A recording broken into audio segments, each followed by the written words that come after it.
Have another beer, buddy. Chatty chat chat chat. I think that they probably said that being shorter is advantageous. Well, they need to teach me then. There you go. So we had to poke a little fun at him. Call you ginger swag. Yeah. If you weren't bowlers, what would you have liked to have done instead? Anything else. Literally anything else. That's a great answer. The horse is so dead that it's on some kid's school project on a landfill already. And there you have that one before. No. We'll talk about that one more. Terrible idea.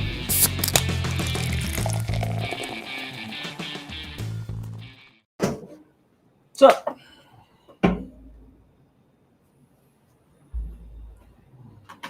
Ginger swag. Ginger swag. We back. We're getting closer and closer to number 100. Mm-hmm. Ever so close. We need to come up with something. The other day. Need to come up with something. What? I don't know. Mm-hmm. But I can watch this while I download Madden 24. Yeah. You download Madden 24 or Madden 25? Aren't they on 25 now? I have no idea. I don't either. Good evening, Mike. Paul, Brent, John Lander. Oh, at least it didn't blow up on you like it did me that one time. No, yeah, this damn thing. Every single time I've opened one of these cans, it's done the exact same thing. I just keep forgetting every time. So Luke's getting some paper towels or something to clean up a mess we just made here. So bear with us. We're letting everybody filter in here anyway. Gonna have a little fun tonight. Talk a little bit about the PBA Tour Trials. Talk a little bit of our recap from our draft that we just had for our Scratch League. Yes, we've already bowled a week, but it's still a little fun to go back and recap and our thoughts overall on how that went down. And as well as there's been some, I wouldn't say, what do you say, controversy? Not really controversy. Just more of the pros are finally standing up and saying what they feel about people that complain a lot. Yeah. Like, I just go to the PBA's Facebook page and then go to, what comment was it? It was one. I think it was the one like Chris Sloan, for example. Chris Sloan had a lot of hate just because he throws it with two hands, etc. Yeah, So, Chris Sloan, Tim Cagle. I mean, you can go on to any bowling. Yeah. Like you can go to the USBC for the Nationals page. You can go to PBA stuff. There's always somebody on there that has to put their 2 cents in. The funniest thing to me is people that don't even bowl anymore, and they're like, "Oh, I haven't bowled in 15 years, but this is some of the crap and the reasons why I left." And it's like, yeah, but you're still complaining about it on Facebook. Do you even know how to work Facebook? Yeah. Any new balls for you, John? Actually, yes. We actually just got done putting holes in one.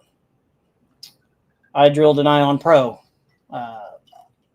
less than like 10 minutes ago. Yeah. So, Yeah. What we got here is 3/4 of Dank 7. mm-hmm. This is it's Tank 7, but it's made like a Belgian white. And so it's kind of like if you took a Blue Moon and you mixed it with a Tank 7, that's what this tastes like. Yeah, that's good beer. John, I'm ready, buddy. GKCO doubles. Let's kick their butts. What's up, Billy? So, I don't know where you want to start. I know people are still filtering in here. So Yeah, I think people want to. I think that Nico put in here. Did you see the post that, yeah, Robert Smith, Dar, there was a bunch of them. There was a bunch of them that put posts up and it said, y'all, this is enough's enough. I think that there's some certain point that you get to where being the bigger person or taking the high road is kind of like sidestepping an issue too, or turning, just turning the other way type of deal. I think at some point it's like, okay, well, you can only be the bigger person so much. Sometimes you just have to hit somebody. Yeah, I agree. There's been a lot of negative stuff being said. I mean, it happens in bowling posts all the time. I mean, it's no different than just the PBA Tour Trials, say, from Tim Cagle and Ryan Barnes and the other guys that throw it your non-traditional way, I suppose. Yeah, it's so pervasive now. Like it used to be just a couple hate comments, and now like everybody, they see everybody else doing it, so everybody comes out of the woodwork, and the comment sections are just filled with this stuff. Yeah, and I see Alex George in there clapping back a lot of the times, and a lot of his responses are really funny because they're not just, "Hey, shut up, you're an idiot." They're kind of it's like, wait, he always has some kind of clever response for him, and that makes it fun. He also spends more time in there than he probably should. Trolling the trolls. So, you know, at some point in time, though, I can understand coming from like Chris and Linda and others that at some point in time, something's got to be said. mm-hmm. It just gets old. It's no different than you or anybody else. Once you get tired of the crap, you get tired of the crap, and something's got to be said at some point. So yeah. I mean, eventually you've got to stand up for something. Yeah. Oh, here we go. What do you call Chewbacca when he walks into a confectioner store? A chocolate chip or Wookiee? Yeah. Gosh, I cannot talk. The last couple have been pretty good. That was touche. That one yeah. That was good. That's definitely a dad joke, but that's a good one. Definitely get the hand clap on that one. Or the golf. We'll give you the golf clap. Mm-hmm. Slow golf clap. Yeah. Yeah, that's pretty good. I like that. Mm-hmm. Yeah, I like that quite a bit. They were on sale for like $4 for the 6-pack, and so he got me 3 of them. Anybody else having a cocktail with us? If so, cheers.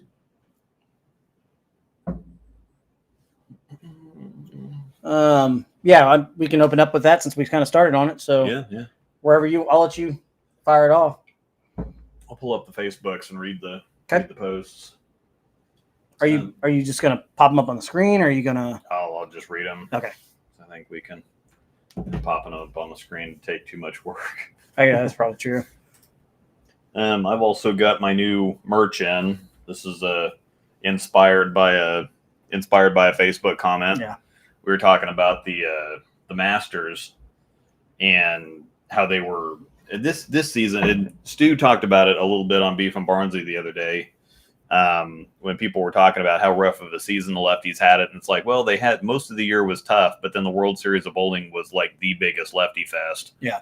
And so I think that made up for a lot of it, and ended up like 3 of the top 18 in points or whatever, and they're in the Tour Championships were lefties, and that's a pretty fair percentage of them if you're going by the numbers.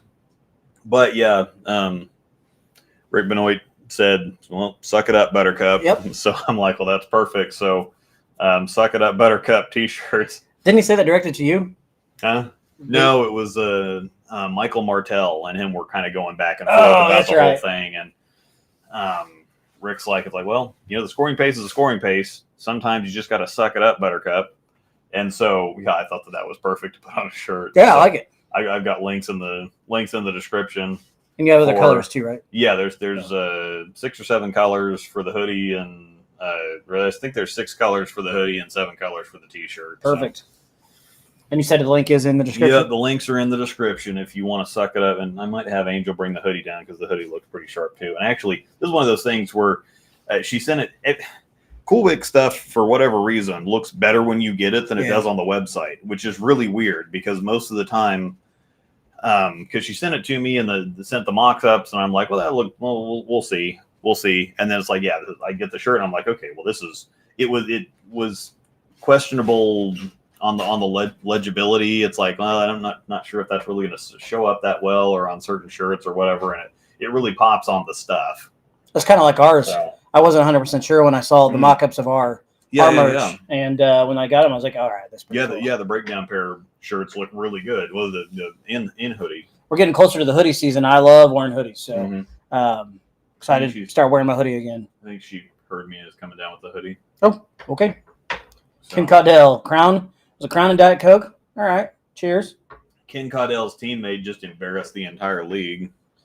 Yeah. Yeah. So, Angel shot her very first 300 ever on Wednesday. Yep. She's not bowling the scratch league this year. She got asked to bowl a women's league and kind of rotate in with them because some of the better women, Russ's wife, Crystal, Carly Hardman, and then John Hardman's wife, or, Alex's mom. And, good little team. Yeah. So, but Crystal's a teacher, and I think Carly's back in school again too, or something like that. And so they wanted to kind of have a fifth person so they can rotate in now. Yeah, so they can like bowl 4 weeks, or in case they just can't make it a week or whatever. It's like, okay, well, so and so can sub for me or whatever else, instead of feeling like you got to be there every week. Yeah. And then of course they can kind of split if you're there, you pay, and if not, somebody else pays. Yeah. So Yeah, she shot it with the New Brunswick Mesmerize. Yeah, that bowl is pretty sweet. What are you talking about? Not to mention that bowl is the shelf appeal on it's pretty cool. I like the colors in it. So. Yeah. It looks very strong. Yeah, it's very, the very strong. second 4-color ball. The effect was the first one. And then, as funny as it might be, she had the front 10 Friday night with her white hot. Goodness, so she was trying to get 2 of them out of the way. Yeah, and she wrapped a 10 pin, so it's not like whatever. What pair was the one where the front 10 on Friday night? Lower end, I'm assuming. No, we were on 11 and 12. I think we were on the end pair.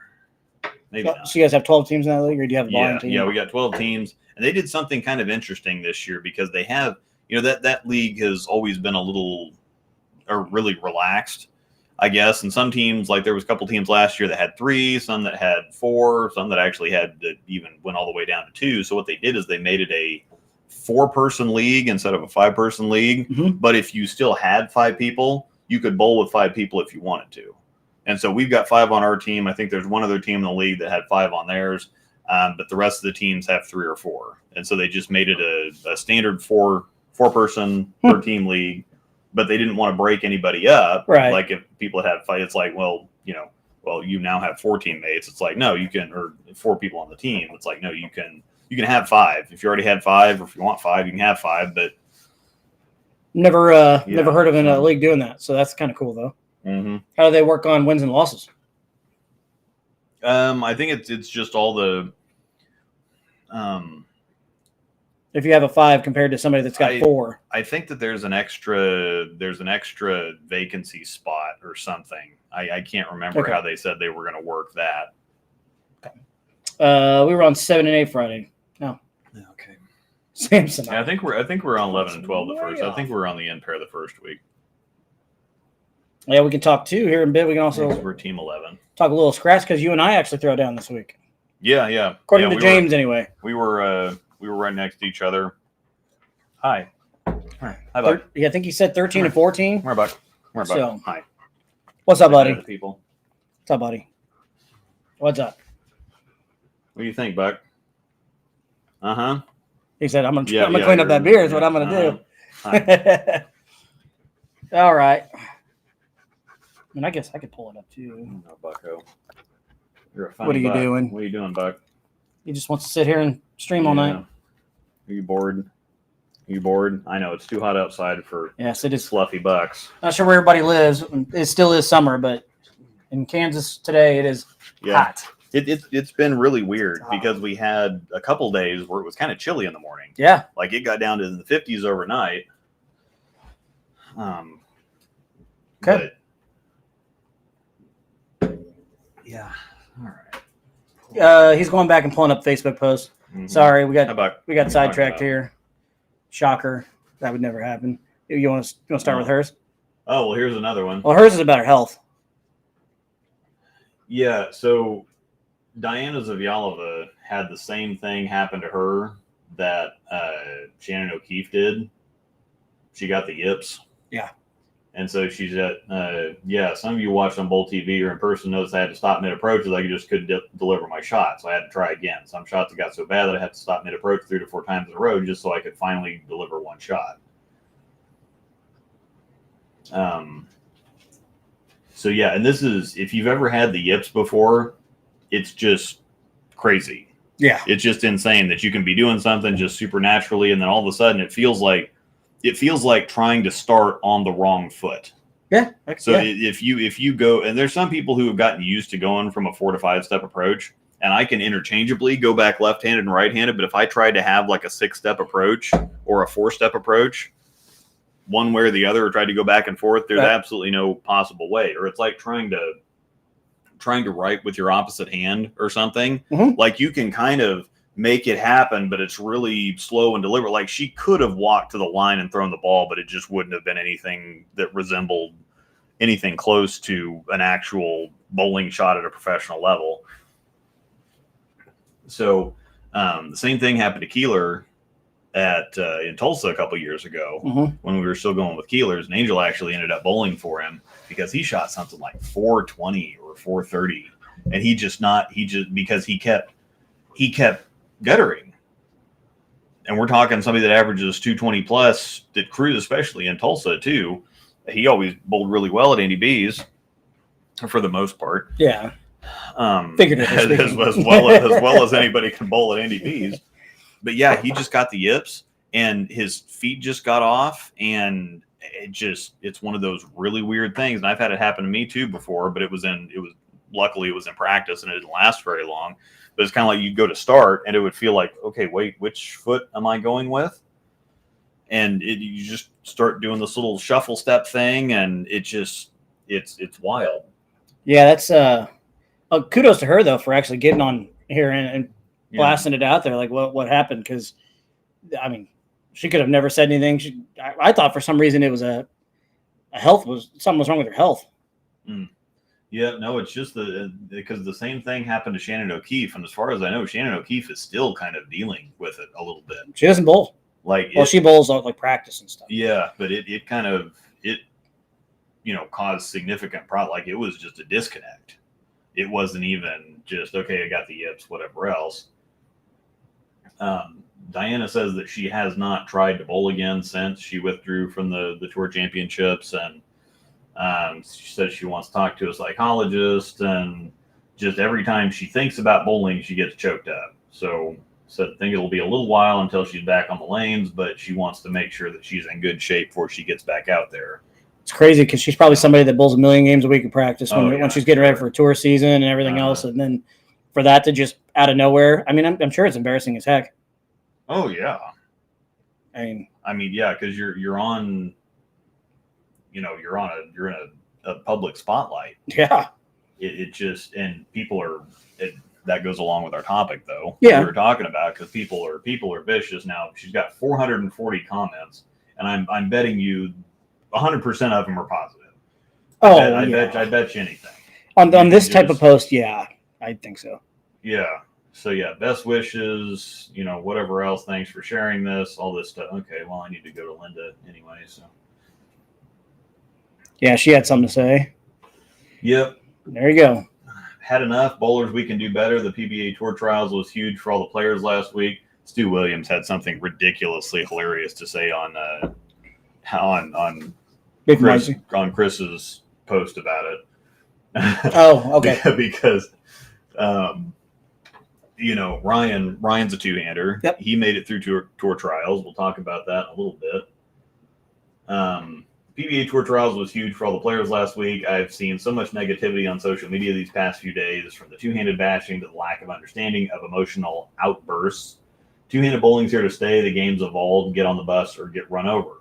Two-handed bowling is truly amazing. The physicality it takes to repeat and learn the new game is just as hard, if not harder, than traditional one-handed bowling. Again, just my opinion, but I have witnessed it firsthand. On to the emotional outbursts, or what I like to call passion. I'm sure if you ask any of the players that were competing, they will completely understand all of the emotions / antics that were displayed. They all felt it throughout the week and know what it means to not have to chase the tour through the PTQs. Because another thing that you said is that there's no entry fees for the exempt players this year. Nope. It is a free entry for those guys for the exempt field. That's going to be huge, and that's also going to take a little bit of now that could be interesting too, because several of the pros' staff contracts, some of them have entry fees written into their contract, and that's 20 tournaments a year at $500 a piece or something. That's fairly substantial. So I think you're going to see some contracts probably get adjusted. Oh yeah, I mean, not that we ever really know what any details. It will be. I'm curious to see how they restructure those though. So some of them have free drilling built in, stuff like that too. So yeah, because it is, believe it or not, if you say, well, the pros get free balls and they drill up 10 to 15 a week, but they're still paying 35, 40, $50 a pop. I think it's about 50 if you're one-handed. Yeah, to the drill truck. Yeah. So yeah, the PBA truck charges just as much for outside drilling per hole as you do at your pro shop. So they charge per hole. That's what they charge. Yeah. And then you're the one that has to put in your grips, your switch grips, all that stuff. You're the one that's Yeah. responsible doing it. Yeah, they don't finish anything. Nope. They just put They drill hole. Yeah, Yep. they drill 3 holes in the ball, hand it back to you. Yep. Which is nice, but then it's a lot more work you got to do on the side. Mm-hmm. So, oh, you're a pup. Nope. It's Angel. Can you bring down my hoodie? Oh, in a moment. I need a picture of your face. Okay. But yeah, that was. Oh, I just totally lost train of thought. Okay. Totally lost train of thought. Sorry about Yeah, that. something about the price for the. Oh yeah. Just the fact that it's just, charge per hole, and I mean, obviously it's going to be a little cheaper for the 2-handers, right? So Yeah. 2 fingers is not too bad. Sorry. I'll go get it. What were you saying? Just the price, and we were just talking about the price of the drilling on the truck, and then 2-handers also get that less. They have one less hole they have to drill, so it's a little cheaper for them, and they don't have to worry about thumb slugs. Yeah. Or switch grips or whatever. So. Yeah, somebody was complaining about this the other day too, because Buddy's Pro Shop has a deal for 2-handers, Mhm. 2 fingers for $10, and everybody's just, well, I can't compete with that, and I can't whatever else. I'm like, dude, drilling a ball for a 2-hander is the easiest thing that a pro shop can do. I mean, literally the easiest. I would rather drill a ball for a 2-hander than change the set of finger grips, because all you have to do is you put the layout on there, and then you 1 hole, 2 holes. Glue grips in, and you're done, and that's it. You don't have to do any measuring. You don't have to worry about hitting anything. Yeah. You just have to make sure that the pitches are right. You drill the 2 holes, glue the finger grips in the correct holes, and you're done. Bada bing, bada boom. It takes less than 10 minutes. Yeah, The third hole is what complicates things. Did you finish reading her post? No, It just keeps on going. Rabbit trailing. Yeah, there was a lot of negativity that came out of the Tour Trials, and the Tour Trials was amazing. I actually watched quite a bit of it. It's a stressful week for a lot of those guys, and it's sad that some of them won't be bowling on tour this year. One of my buddies included Brad, so shout out to him. I know it hurts, but keep working, and I think we'll see him back there. Don't you? Yeah, I think so. And we'll have to see. It depends on how much he wants to keep chasing it too. Yeah, that's true too. Very true. He's still going to bowl the majors this year, so. Oh yeah. All right, there's the hoodie. Spaceballs, the hoodie. So, yep. Pow pow. Suck it up, Buttercup. The hoodie. That's cool. I like it. Take it back up. Yep. Let's see. Okay. At the pro level, they know how to give each other respect, time, and space in key moments. Trust me, when an outburst is not appropriately timed, they'll let each other know. And yeah, there's some people that just are a little more tilted, a little bit more often. And yeah, people are going to even just bowling a sweeper around here, you're going to get checked. If you cause somebody to have to step off, or you're too loud or something. Oh yeah, no doubt. Buck, what are you doing? No doubt, you will. Hi. I mean, I've seen it happen many times. So, Hi. Okay. hi, buddy. Maybe those sitting at home could learn to share the same respect for the game and each other that the professionals do. After all, the pros live it while others sit back on a keyboard and judge. So much talent out there. I personally love the real emotions, and I appreciate the work all the athletes put into their games. One-handed, two-handed, left-handed, or however they choose to compete at the highest level. These players are living their dream and showing up. They certainly aren't doing it for the money. The top 5 in the world are making just over $180,000 before expenses. They get to have an emotional moment when they're competing. Thank you for reading. Feel free to unfollow, unfriend me. I won't take it personal. Thank you, bowling, for giving our family a place to live out our dreams. And so, yeah, I mean, the best in the world are, and that's the top 5 in the world, and that's actually only because there was a certain group that basically won the vast majority of the money this year. Yep. Normally, there's not anywhere, normally the top is, you're going to have somebody that makes $300,000 or $400,000. Oh yeah. Because they win the something for $100,000, or they win a couple $100,000 tournaments or whatever else. But the vast majority of them are under $100,000. And again, this is before expenses. I think Liz Culkin put out a post on about, because Verity posted the PWBA numbers, and everybody's saying, well, for $40,000 for 8 tournaments really sounds pretty good to me. And then everybody's like, well, you got to think about all the expenses. And if you have a coach or you go to the ITC or Kegel or something like that, and then all these travel expenses and whatever else. And I think Liz Colkin said, yeah, I made, it was 40 grand or something like that last year. But then I took out all my expenses and it was like, Olivia Sandham posted something and she's like, well, I had she had a really good year bowling one year and said she made about $40,000. And she said, well, once I took out all my expenses, I only profited about $10,000. And she's like, that's kind of wild to think about all the money I made, but all the work I put in and whatever else just to get $10,000 out of it. Yep. And we all know, obviously, that cost of travel expenses are probably the biggest expense on that due to hotels and everything like that, but gas. Mm-hmm. Of course, anyways. I want to at least see Going to Chris's? Yeah, because he put a post up about this too. Oh, a long one too, yeah. Clint Harris, what's up? Yeah. Compared to any other professional sport, there has never been enough money in bowling. No, there never will be, unfortunately. No. Unless we can get that Saudi league going. Yeah, I haven't heard anything more about that. I haven't either. We can discuss that in a little bit. But yeah. Yeah, it'd be great for our game, I would think. But yeah, he posted an update to his official page. He didn't put it on his personal account, but he said, when I post here, it will be mostly family and bowling related. From this point forward, you can ask anything you want, and I will do my best to pass along the answers I've acquired through 10,000s of mistakes. I will no longer entertain those that merely want to disparage my family or others about two-handed, loft, approach, etc. If you ask why, I'll do my best to answer. If it's just another it's not bowling comment, you will be blocked. I've been guilty too, trying to be a little better every day in all forms. Freedom of speech, of course, everyone has that, but don't get it confused with freedom of consequence.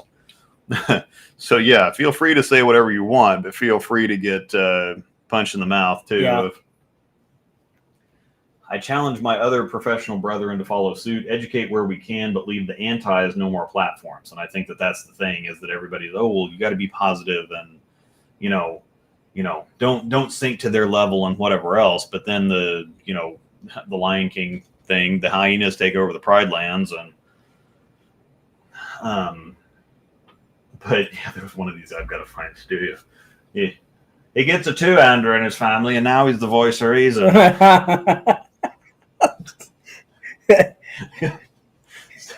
Stu's great. Oh, he's got 160 reactions to it too. Yeah. That's fantastic. Yeah. Did he even reply to it? Oh yeah, he did. So, yeah. Where's That's Stu, you're about to get blocked. Yeah. Still is. Yeah, since he's also an admin on my page, seems unlikely to hold for long. That's pretty good. Pays for each game. Well, I'm guessing that's the same as. Anyway. Robert Smith had another good one. Yeah, Robert Smith went on. Everybody was going nuts about Tim Cagle. Oh, well, of course they were. I mean, let's be honest. The guy doesn't throw it the prettiest. So, of course, people are going to make comments. All right. So, you know what I mean? Please do not explode. Please do not explode. Oh. Please do not explode. Okay, yeah, these weren't exploding. So. Yeah, people are going to, if they see a guy throw the ball like that, they're going to make comments. I'm sorry. It's just natural. Uh-huh. The guy, does he have a tour title? He's got several regional titles, actually. He made a finals, I believe, on one of the extra frame finals a while back. It's been a while, but. Cash me outside. How about that? How about that? How about it? They're a Cashmerize IPA. Yeah, I'm trying to remember what tournament that was. Pretty sure he made a finals, at least a finals appearance, championship round appearance. Mm-hmm. But it was streamed on extra frame at the time. I'm gonna look it up. Let's see if I can find it while you're searching for that. Okay. Robert Smith. Wake up this morning to see people bashing Tim Cagle and his style. Yeah, his style's odd at best, but he can bowl. But can he bowl? Yes. Just a little history of myself growing up in a classic game world. When I was 14, I started to throw the ball the way you see it today. And to hear the negative shit I got from people for how I threw in the late 80s, early 90s is similar to what I hear today. You're a disgrace. That's not how bowling is. Why can't you just throw it normal like the rest of us, etc.? Let's not start me about the urethane crybabies. That's for a later rant. But to see his peers, and you know who you are, belittle his game because it's odd or different is a shame. And they do it because they are narrow-minded about their own game and limits. I love bowling because I was infatuated about the physics of the game, the hook, the speed, and yes, even the control the game offered and required to be better. So I pushed the boundaries of what could be done. Look at the game now. Every player's ball motion and shape look like mine going down the lane. But the body of work and what the current players had developed to get an easier and more predictable motion is a great feeling to me. They took what I could do and found a better way, evolution. So to those being shitty, put your big boy pants on and stop crying. There will be someone who will come along and change the game again and again and again. Maybe it's Tim Cagle, but it ain't the guy complaining about his style. Yeah. Yeah, so he made, it doesn't say that he won, but he made the 2018 PBA Double-Decker Lanes West-Northwest Open Finals. Mm-hmm. And it's really hilarious because he does kind of like a chest pass, Yeah, he flicks shovel, Yeah. but then he has like a left. Then all of a sudden he's got this like lefty follow through that's hilarious. I want to know why he chose to be like back it up lefty like that. Mm-hmm. Yeah, it's a shovel pass. It's 100% what he's doing. Yeah, Just he throws it, but then his left hand isn't the one controlling the ball. It's his right hand that's in the ball, and he kind of shovels it backwards. But then he like. How does that It's not so great. hurt? Yeah, I don't know. And he slides off the left foot. Mm-hmm. Yeah, it's wild to watch, but boy, he's good. He scores. Well, it's no different than when, Jacob Buttriff started going out on regionals. It's one of those, it's where it's, that he heard all kinds of stuff for what's this guy doing here until he started taking everybody's money. Oh, yeah. And then they shut up. I mean, this is not to knock on the guy, but he's awful to watch too. Great bowler. Just sometimes when you see those unorthodox styles, it's hard on the eyes. Big mad. Daria Pajak. Yeah, she's probably just looking for attention. Which is funny. Yeah, she's got a picture of herself, but at least she changed it up a little bit. Last night I stood in the middle of the casino in Silver Legacy as I that sucks that they had to bowl in Reno. Yes. Packy I think Packy got a couple gold medals because him and Spencer won some, and I think he won something by himself. Packy won singles, I believe. Mm-hmm. Yeah. I believe you are right. That's awesome. Stood in the middle of the casino at Silver Legacy as I was making my walk down to the rooms after watching Pan Am Champs. I stood there because I was watching Bowl TV as my friends were fighting to make it to the top 12 of the PBA Trials. Super big deal. That determines their whole year. It has to be or not to be. Bowlers know. Game 48 of 48, last frames. I watched Chris Sloan being absolutely clutch and getting the back five to make it by 11. I watched Chase leave a nasty rank 10 that he followed with a spare and a strike to secure his spot on PBA Tour 2025. Absolutely unreal. My heart goes to Pontus because missing it by a hair stinks a lot. Pontus Anderson, I think, was really close. Another journeyman that's pulled a lot of stuff. Yeah, and after 48 games, it's like less than a mark or something. It's like, man, that's gut-wrenching. I could have picked up a single pin or something somewhere. That's going to happen in bowl. You're always going to have somebody that's 1 or 2 pins outside the cut. I think Riley missed a regional cut by 1. Yeah, it stings. Or something like that. It definitely stings. We said, she said, but you know what's sad? I woke up this morning and saw some posts on Facebook discrediting the bowlers for their style or the way they chose to throw it to strike. Sloan was absolutely slammed for lofting the ball. My friend Tim that I get to bowl with at some of the events in the Northwest I think it was Tim Grundler. Grundler is St. Louis guy. Okay. Timmy G. Was ridiculed, or maybe it's Tim Foy. She said events in the Northwest. So I don't know which Tim that would be. Was ridiculed for the way he throws the ball. I just couldn't believe what I was reading. Are people real? Who gives them the power to determine what is considered the real bowling and what is not? What's the motivation behind ridiculing other players, downgrading their success, calling them names? What are they protecting? What are they guarding so tightly? How is that helping bowling in any way? I'm so puzzled. Imagine people were writing all this nasty stuff about your children or your kids that love the sport and happen to become really good at throwing it differently than what's considered the proper one-handed old school approach to knock down 10 pins. This post is heavy because I'm so mad. Congratulations to everyone who made the 2025 PBA Tour. Big hugs to those who missed it. Yeah. So yeah, there and a lot of there's I'm sure that there's more that I just haven't seen, but these have been floating around quite a bit here lately. So Tim Foy, Another one that made it in. yeah. Tim Foy's been the last couple of years been pulling pretty good. So once we get done with this topic, we'll get into a little bit of the PBA Tour Trials, and then we'll talk a little draft recap probably. Yeah, she might be talking about Tim Foy. I thought he was like New York or Eastern. I don't know. The only other one I can think of is Tim Pfeffer. Yeah, I really don't know there. Yeah, man. Back in the day, I'm 73. It was always fun to watch different styles, and no one complained about them. Salvino, Weber, Bluth, Hoover, and on and on. None of them threw the ball the same way. Yeah, it's just I think it's the personalities, to be honest with you. People just have a lot of things like keyboard warriors, as we call them. Tim Cagle. That's who that Nico said. That's Cagle. Yeah, duh, we were just talking about him. Yeah, so, okay. I think a lot of them is people get behind a keyboard and nothing's going to happen to them, so they're going to say whatever dumb crap that they've got to say on their head and not care about feelings for other people. But I know that a lot of those guys, they just brush it off. But at the same time, they read it. So, yeah. Well, this is the thing. What Music and Airplane said. There's all kinds of wild styles. Oh yeah. Back in the day. Oh yeah. And so I don't know. I have no idea what people are even talking about. Like, if you want to cut up, like Mark Roth threw it awful. Oh yeah. Awful. Timing was terrible. Yeah, it is the ball stuck on his thumb every single shot, and so it just kind of spun like a top off his hand. But he could do something that nobody else could do, and he was consistent with it, and he knocked over the pins with it. Oh yeah. And let me see if I can find this. There was What are you looking for? Somebody posted bowling in the 90s, because there was a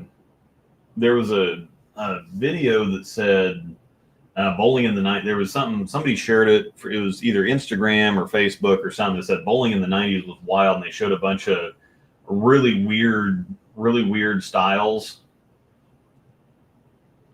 And so, yeah, I don't think that this is probably on YouTube, but after reading a lot of negative comments about bowling styles at the PBA Tour Trials, I have to believe that a whole bunch of people never saw Jim Furyk hit a golf ball. Yeah. Jim Furyk's swing was. I mean, it's not Charles Barkley. Yeah.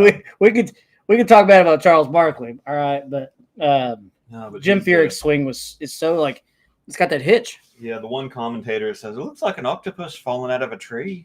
Oh gosh. Yeah, I know Faraday. exactly. Faraday. Okay, yeah, Faraday. The one that the English guy, yes, or he might be. I think he might be Irish. He might be Irish. I don't know.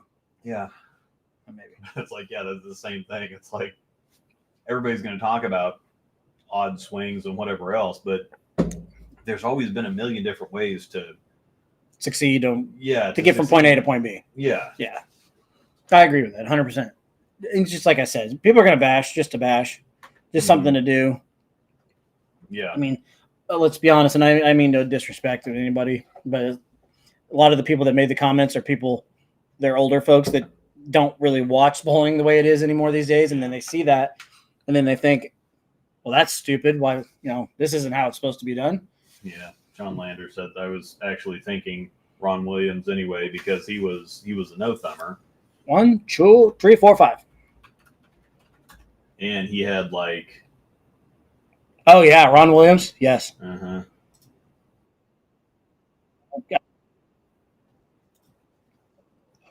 That's Parker. Yeah. Here it is. Let's see it. I mean, he gets his hand inside of it. Excuse me, that was a hiccup. Yeah. Holy crap! I was thinking Mark Williams, but yeah, he's got this. He kind of brings it back sideways, and look at the style. Oh yeah, that doesn't look classic to me. That's a corkscrew. The ball never makes it below his waist until his forward swing. He's like corkscrewing, like winding it up. Yeah, Mark Williams had a very, very interesting style too. Yeah. Look at that fro. Yeah. A little too simple. Mm-hmm. Gotta be careful now. Who's that? Oh, there you go. Yeah, he's 2 fingers, wasn't he? Yeah. And super slow ball speed too. It is super slow. You're right. Is that a power blitz? Probably. Old school power blitz? All right. I Sorry. remember Randall had one of those. He still has it. Yeah. Yeah. I remember these shows. I love the '90s arena shows. The arena shows were awesome back in the day. Because even when Microsoft and them first got the PBA and they did the exempt thing, which that movie is now flowing around YouTube again. If you haven't seen it, League of Ordinary Men or League of Ordinary Gentlemen, yeah. The original or the arena shows that they did for like the World Championships and what it was, they're so awesome. Like, it's just cool to see when you can pack people into arena. I mean, then when they did Miller Park for when was it Danny Wiseman that won it, the U.S. Open, or bowling in a baseball stadium? How cool was that? Yeah, right? yeah, yeah. Danny, that was the Masters, I think, or something. It was a big Masters. one. It was the Masters. Yes. Yeah, right. and Danny Wiseman won. They bowled it 2 different years, didn't they? Didn't they have 2 different years? Did Rash win one year? Rash won 1 year. I think that was his rookie year when he went 7-0 on his first however many TV shows. And that was his first major, wasn't it? Yeah. Was it his first title? No, he won a regular title. That was his second title. He won a few, at least one anyway. God, when he came out, he was a monster. Yeah.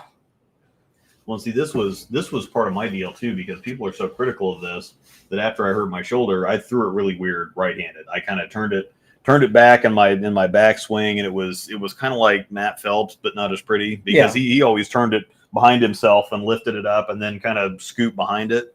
I did like that David Haynes that just wasn't quite that good, because David Haynes does the same thing. He kind of chicken wings it and then flips it out there. His arm flies out. Yeah, it flies out, and then so his arm is nowhere close to his body. And I kind of did it something like that, and I could score decently enough, but it just I hated the way it felt too. But I really didn't like the way it looked either, and so I was pretty self-conscious about it, because you see just watching all these other people how much they get cut up. Oh, yeah. And I'm like, well, shit. Yeah. I mean, people are always going to have something to say. They always will. That'll never change. We got some weird forms in the scratch league, too. There's a couple guys in that league that throw it a little different than others. Won't name names, but Mike Miller had no thumb delivery back in the day. Yeah, Mike Miller was another one that had the no thumber. Yeah, and this is another one that, Walter Ray, awful physical game. Oh, he's hard to watch. Awful, because he bobs up and down. He really wrenches up the line, and legs are all flying out. Yeah. He's got technically an awful physical game. And then Mark Roth, Earl Anthony looked like he was kind of like tiptoeing.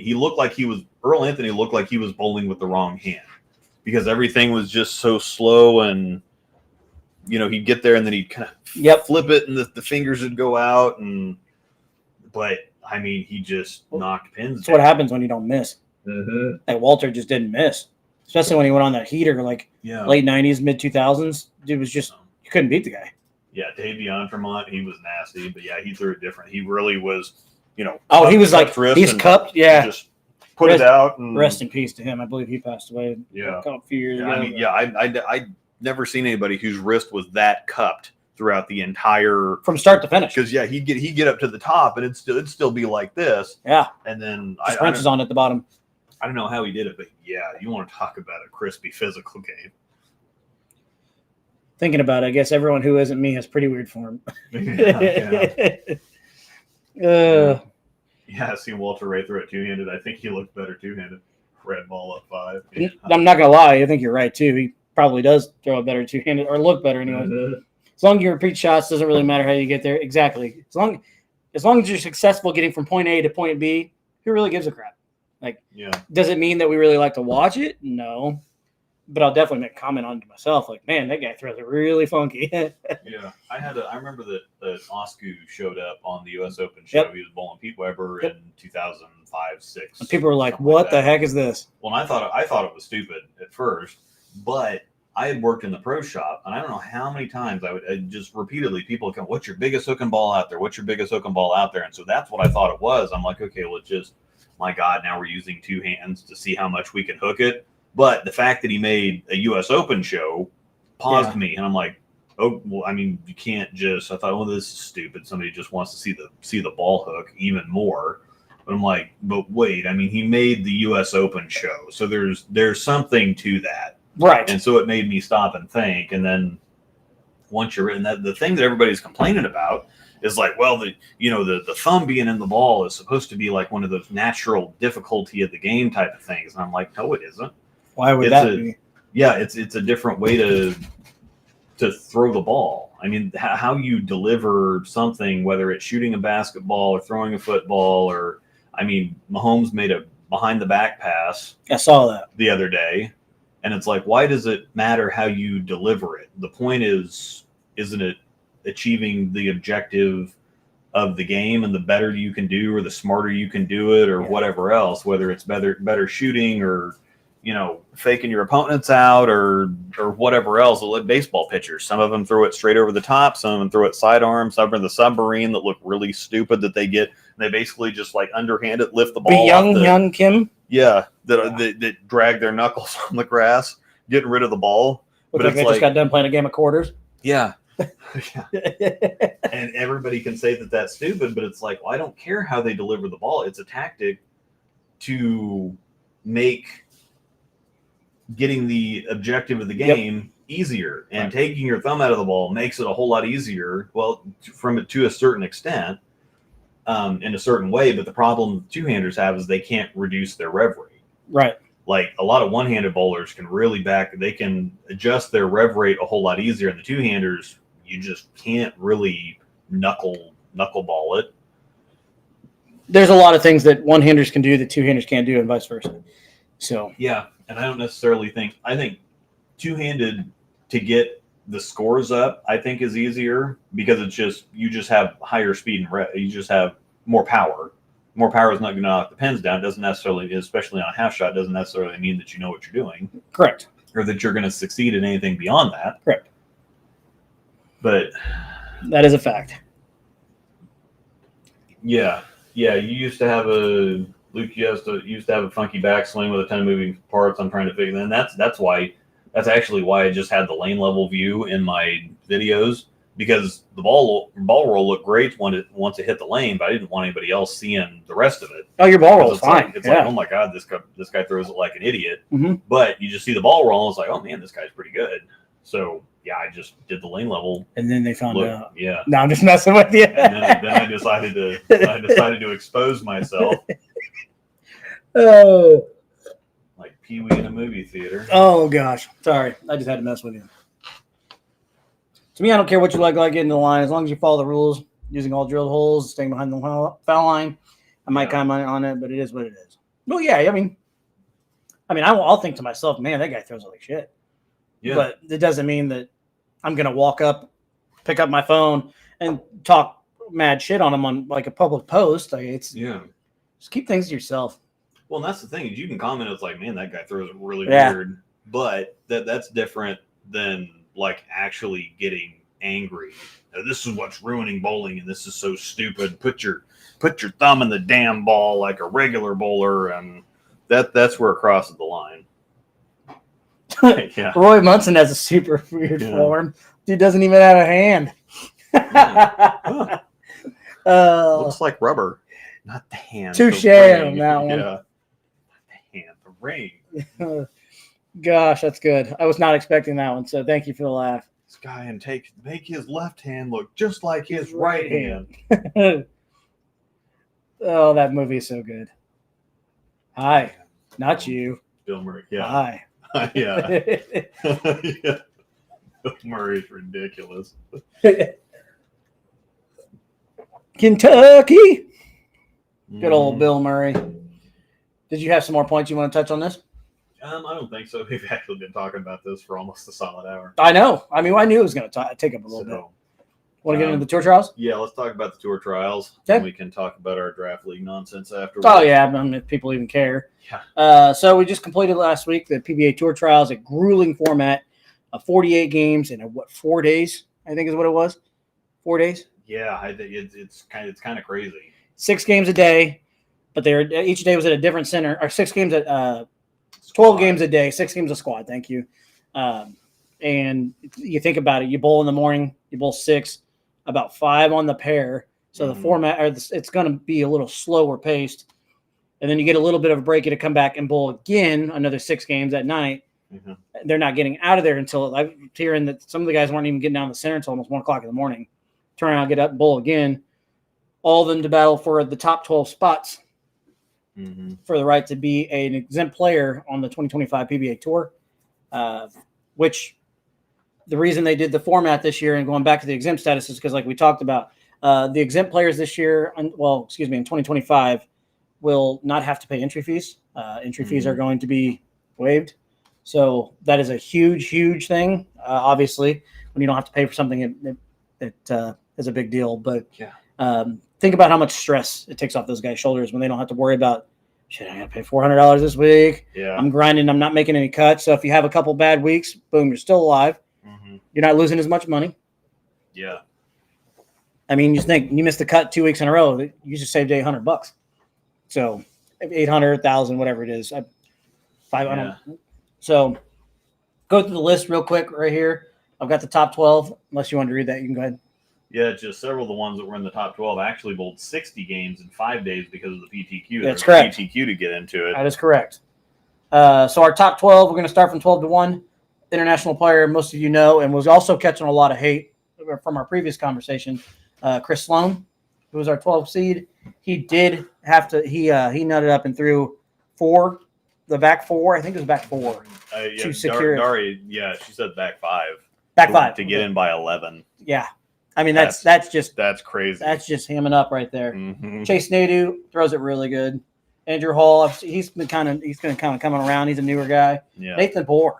Let's talk about Nathan Bohr. I feel so bad for that guy because he's been chasing the tour forever, and he is without a doubt the best player to not have a regular title. Oh yeah, ever.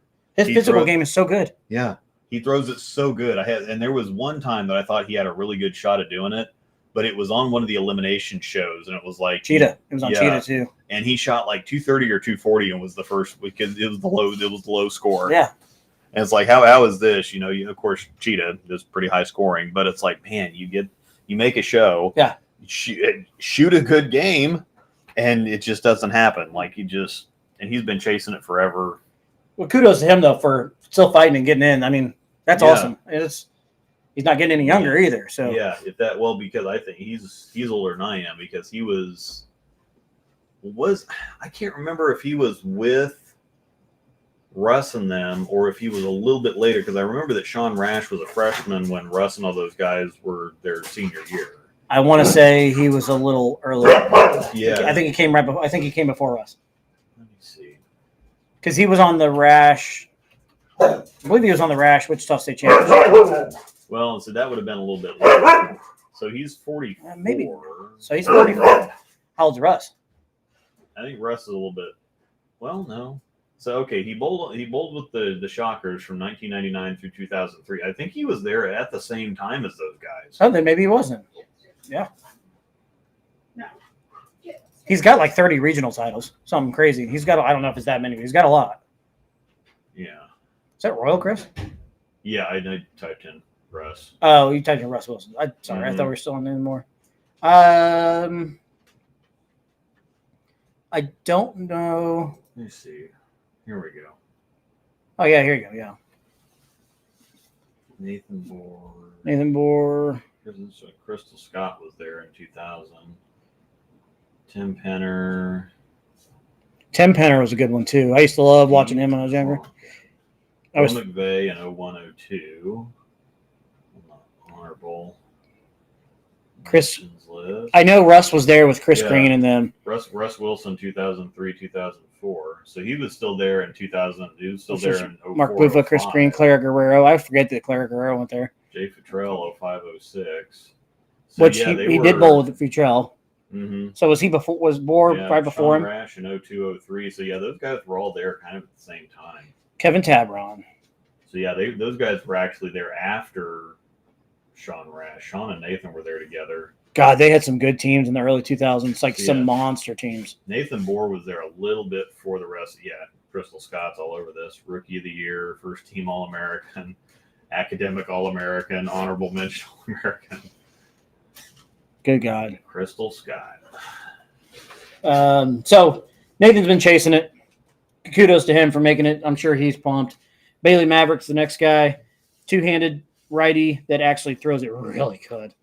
I could watch Bailey Maverick throw it all day. Mm-hmm. Just a simple, smooth two-handed game. Cameron Crowe, he's a two-handed lefty. Yeah. Very good player. He's been on Team USA a few times if you don't know who he is. Kim Wallaby, international lefty.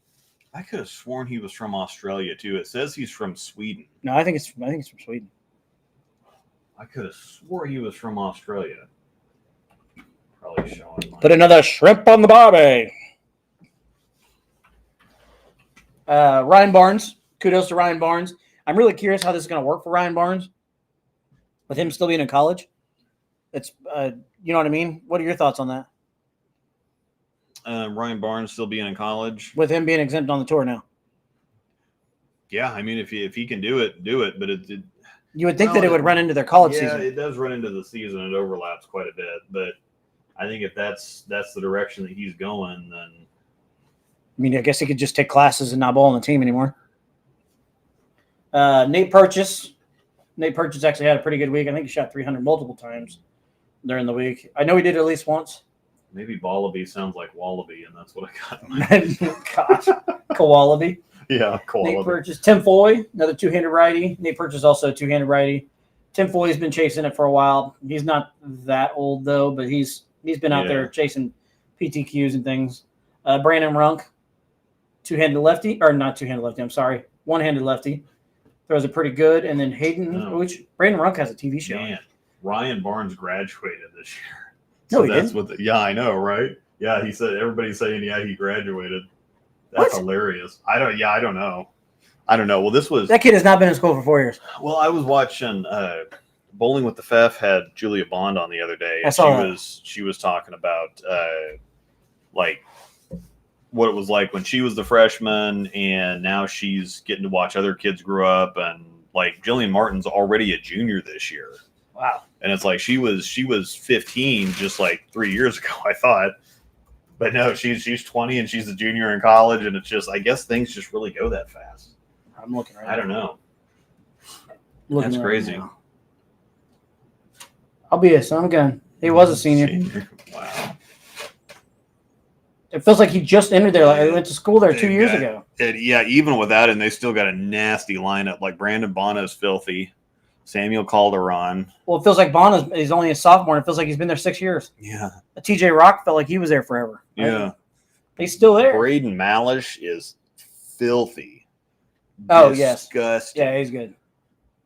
We've seen him plenty. Obviously, seen Carter him plenty. Street, yeah. See Tayun, a lot of stuff. Tayun's good. That makes sense. He's in his 5th year because I think this was last year's roster. Mm-hmm. So because he was COVID year. I forget about that COVID year extends Yeah. everything. So Ryan didn't take his COVID year. Mm-hmm. So yeah, I mean, if you qualifying for the tour, Yeah. And the other thing that so Ryan Barnes is two-handed, but then he's also Kristen Linda's kid, and so it's like, oh well, naturally, I mean, of course he's good because he's got all these resources and whatever else. But you got to think that people in that situation, like he can't win no matter what he does. Because even if he is good, it's like, well, yeah, I'd expect him to be good, getting all the coaching and being one of the Barnes kids and whatever else. So even if he does succeed, he's screwed, and everybody's going to talk shit about him. But if he doesn't, it's going to be even worse. And it's like, so you've got all that pressure to kind of live up to.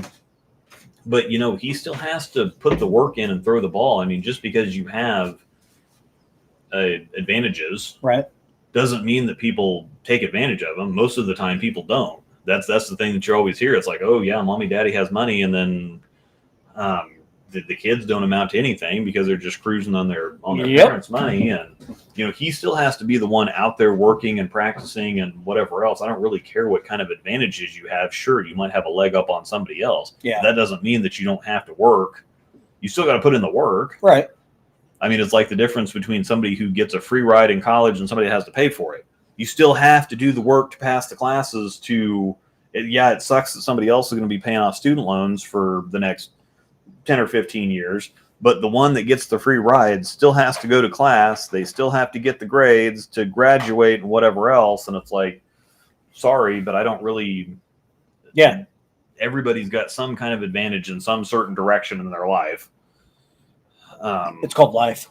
Yeah, and even if it's the advantage of having your ass kicked and that teaching you to succeed because you have to. Right. There's a lot of people that have absolutely nothing when they start, and that makes them a whole lot better because they had to work for everything, and that gives them a higher drive and whatever else. And so I wouldn't necessarily call it an advantage, but I mean, I'd have killed to have Cameron Doyle's basement when I was a kid.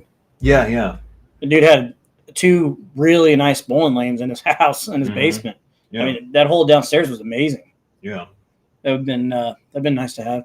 Yeah. That would have been cool. That definitely would have been helpful. And he was really successful as a youth because of that. Yeah. And then I think he's like an accountant or something now, but he just probably got burnt out on it. Probably bowled all the time. Well, yeah, and that's the other thing is you have all these expectations and you have all these people talking at you. And at some point it's like, you know what? I don't want to do this anymore. Yeah. Because this is just, I don't want to deal with people. Yeah, that's it's definitely true. Definitely goes both ways in a sport like bowling. That's true. Exactly. People shame each other just to shame them. Exactly. He didn't walk. He went to bowl tournament. My kind of man. Yeah. What a stud. Yeah. I'd have done it too. Go a little bit easier for the rest of the stuff. We've got some non-alcoholic stuff. I'm really curious to see what this tastes like, though.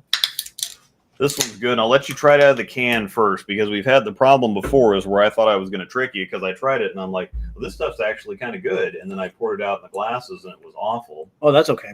Yeah. Okay. It's okay in the can, but don't soil me, okay? Yeah, we're going to see now. Because I did this before and I thought, oh yeah, he's not, I'm going to trick him and I'm going to really trip him up here. And then I'm really hammered. Man, it just, yeah, and it just sucked when I poured it into this is Sam Adams, Just the Haze. It's a non-alcoholic beer. Do me a favor, will you? Would you mind washing off that perfume before you come back to our table? Good old Big Earn. And Hayden Stippich rounded off the Tour Trials. So congrats to the guys that qualified for the Tour Trials, or qualified for the 2025 Tour through the Tour Trials. Grueling format. I'm glad I didn't have to be a part of it. And, yeah. It was a lot of fun to watch. A lot of drama late, which was good. I'm curious to see if they ever decide to do the harder patterns first and then go to the easier patterns late. I wonder what that would look like, just out of a curiosity. So start with longer and then go to shorter. Mm-hmm. I would think that would be also kind of cool to watch because, those guys are already going to be worn out. And then you get to the shorter patterns where you obviously are going to have to throw it a little harder. I don't know. Just switch it up. Be different. That's all. This one that we're drinking is a non-alcoholic hazy IPA. That's not bad. I can handle that. It's not bad. And I was just thinking for having regular beer, it doesn't really hit for that. Yeah. But for something like the golf tournament where you're just going to be drinking Michelob Ultra or some nonsense like that anyway. John, let me check for you. He was back there a ways, unfortunately. He had a really bad last day. Yeah, and I think that's what the thing was, is he was hanging out for a little while, but then he went minus 120 or something his first 3 games of the last day, and that kind of looks like he ended up in 28th, plus 781, which is still a great tournament. 781. Still a great tournament. I mean, not that it matters. He doesn't collect the check. But it's got to be a little deflating, knowing that you've been around the number and we're in the number all week long, and then you have one bad day out of the 3 out of the 4, and it just kills your tournament, kills your season. You possibly change careers over it. So yeah, Frank Snodgrass was really close too, and if you look at it, the first 3 games of the last day, and then 170, 180 to miss the cut by 10. Yeah, that hurts. Frank's getting his name out there though. Yeah, David Nordhaus is another one that throws it really good. He made the Players Championship match play. Snodgrass did as well. Snodgrass throws it really good. He's the one that's dating Jordan Richard. Actually, I think they're engaged. Yeah. John Lander. Day three was Brad's bad day. Yep.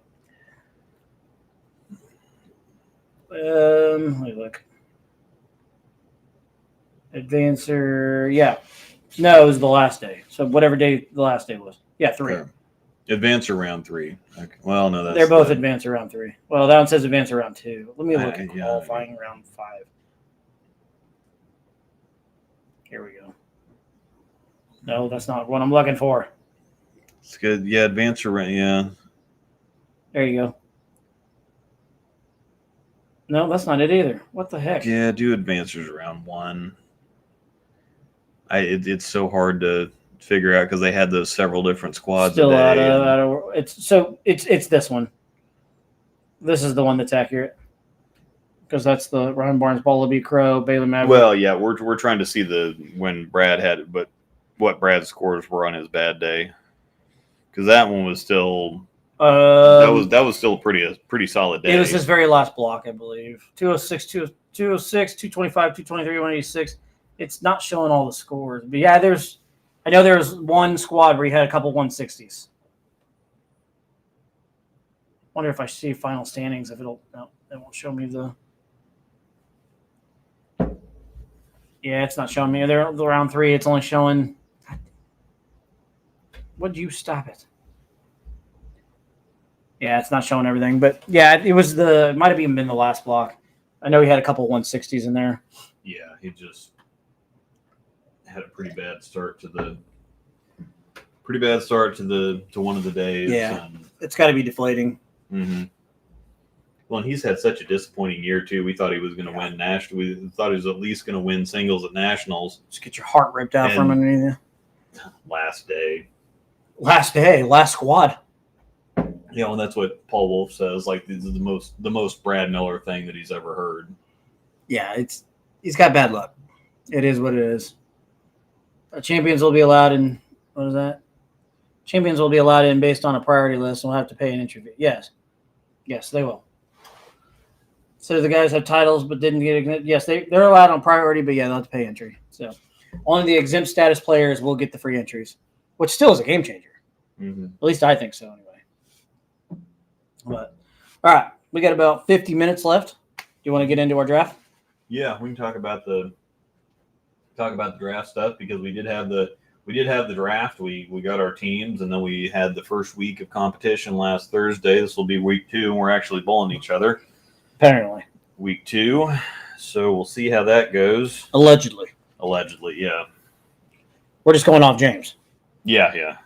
Boy, this non-alcoholic strong. I think I'm not gonna be able to drive home. Yeah, better be careful. Also, for I can't drive. Yeah. So how did things go for you week 1? They went pretty good, but it was more, I think, that we also had a really good draw because they didn't have so good of a week. I think if we'd have bowled who you guys were bowling, we got 26, but if we'd have been bowling Jesse, we probably would have gotten 10 or 12. They whooped our butts. So, I mean, Jesse shot 690, Nick Vaughn shot 740. They had the 645 from Austin as a blind, and then Ryan shot 605 or something like that. You want to tell everybody who your draft was this year? Yeah, so I ended up getting. Let me put the draft list back up. I think I still have that on here. You have the actual draft list? No, I've got the entering draft list that nobody can see. So, yeah. Anyway, so the draft went sideways to begin with because you have a 230. You have Tobias at 228 on there. That was you had the first pick, and you got Tobias. Yep. And then the other high average on there was Nick Vaughn at 231. And so the biggest thing for this is, especially with Nick's going to average 230. No, he just is. Yeah, he's going. And on the weeks that he can't make it, he's going to average 230 because he's getting that blind score, which is huge to have something like that. Well, Keeler was second, and he picked Caitlin Wagner. That surprised me. And there's no knock on Caitlin. No. It's just when you have a 230 out there, you take the 230. And this is one of those things that it's like, I kind of debated on because James asked if we wanted to have like a full draft recap show, and I'm like, you know what, I really don't want to, because if we talk about it and the strategies and this and that, we're gonna and whose teams who we think has the best teams and whatever, we're just gonna end up pissing people off and hurting people's feelings. But it's a draft league. Yeah, I mean it's gonna happen. You put your name in the hat, you're basically auctioning yourself off. It's basically a people auction. No, you're not wrong. To be on your bowling team. And so Yeah. if you put yourself into that kind of situation, you just have to, facts are facts. The things are the way that they are. Yep. There's some teams that drafted really well and it's got a big number. Jesse's is one of those teams that it's going to be really hard to beat. And then there's some other teams that I don't think are going to do that well this year. And it's just facts are facts. Sorry. Don't put yourself in that situation if you don't want to know the facts or the truth. But yeah, we were kind of shocked with 230 out there, and Jesse already had he already had his pick. Yeah. And then as soon as Keeler took Caitlin, he's like, okay, well Nick's still out there, and he went over and talked to Bo a little bit, and Bo McVeigh, and he's like, well, I have to take Nick. I mean, it's like I can't leave him out there, and he ended up picking last in the second round because of it. But it's like, you got that out there. Yeah. Just have to suck it up, Buttercup. Links in the description. But yeah, you can't leave that out there. Yeah. And so he took him. And then Alex Hardman took Danny Bradley, who was kind of near the top of my list. But I hadn't even considered Ryan Klaus, who I ended up drafting. Which is who I'll get this because week. I thought that he was going to be gone because of the list that I saw to begin with didn't have Nick on it. And there were some other higher averages that were new to the league that people didn't really know. And most of the time, the first several picks, they go with the highest averages of the people that they know, because nobody really wants to, if you're in our position, you're really trying to draft an anchor, and you don't really want to go for a 222 average that you don't know. Correct. You want to go with a big number, but somebody that has been in the league for several years that is absolutely going to be your anchor. At the very least, you guys are going to fight for the 3-4 hole. I went with the new guy though, so. Mm-hmm. Yeah, but you kind of knew the new guy too. Well, yeah, I know the new guy, but he's subbed for me a few times, so I know he knows how to bowl there. So yeah, so there's a little bit different story there, but yeah. But yeah, so I got Ryan Klaus, and then another one. I thought Josh King was going to be gone before I got to him too. I thought so too. But the thing about the draft is that the big names will come off the board first, but then the higher averages that are drafting start looking at round 2. They're like, okay, well, if I go ahead and take this bigger average, I'm just going to be drafting last again. Yeah. And so they want to try to get a better draft, get a bowler that they think is going to overachieve, but also get a lower average to begin with in that first round so that they're not picking last again in the second round. But so many more people went so much lower than I expected them to this year. Same here. So normally the 212 to 220 average range drops quite a bit because everybody's like, well, yeah, but I don't really want to. I'm looking at my draft position for the second round, the third round, and whatever else. And so those averages normally kind of hang out there. And so Josh King was a 216. He ended up shooting 710 Thursday. I knew he had averaged almost 230 the second half last year. And so I'm like, yeah, I kept looking at names going off the board, and I'm like, nobody's picking him. I think he was going to, because I was looking at Brent Coolman. Yeah. Because I think he's going to be better than 210 this year, but he was already gone. And like Josh fell to me, and so I gave it a few seconds to make it seem like I wasn't absolutely jumping on him, but I was. And then who cares? And then I ended up with Corinne Marquez, who Ottawa, right? Yeah, and the funny thing is she bowled last year, but it was an extra year of eligibility. She was there getting her master's, and now she's going to be one of the coaches.